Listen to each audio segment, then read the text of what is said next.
मित्रांनो, मी आलेला आहे जालना शहराजवळून अवघे काही 2-4 किलोमीटर असलेलं खरपूड येथे आणि माझ्यासोबत आहे श्री मुकुंदराव कैलासराव शेजूळ. मित्रांनो, नेहमीच या त्यांच्या गोट फार्मर येत असतो.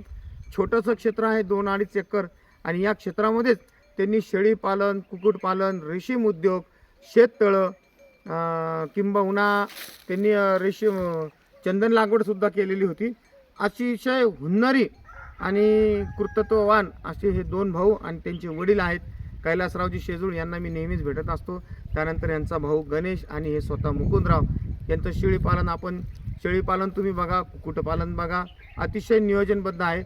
सर्वप्रथम ज्यावेळेस मी आलो होतो यांनी त्या उस्मानाबादी शेळीपासून चालू केलं होतं आणि उस्मानाबादीनंतर आता हे बिटलमध्ये आलेले आहेत.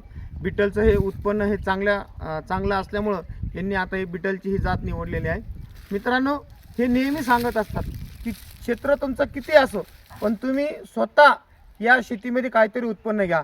शेती ही 4 एकर असो का 40 एकर असो, ती मायंदळ असून फायदा नाही.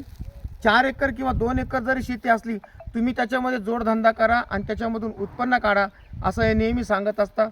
जास्त प्रमाणामध्ये शेळी किंवा कोंबडी पालनासाठी न आणता अवघ्या 2 शेळ्या आणा आणि त्यापासून त्यांची पालन चालू करा आणि तो तुमचा धंदा हा व्यवसाय शेती उद्योग वाढा.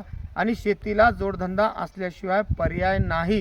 कारण की निसर्ग इतका लहरी आहे, कधी तो अतिवृष्टी करून टाकतो, तर कधी दुष्काळ पाडतो, तर कधी थंडीमध्ये कोणती तरी रोगराई येऊन जाते आणि शेतकऱ्यांचा सर्व या शेतीमालाचा नाश होतो.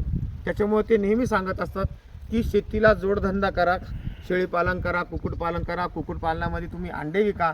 अंडे विकत असताना त्याच्यामधून जे 200-400 रुपये रोज तुम्हाला 15 रुपये 20 रुपये नग अंड्यातून मिळेल, तो वरचा खर्च तुम्हाला भागत जातो.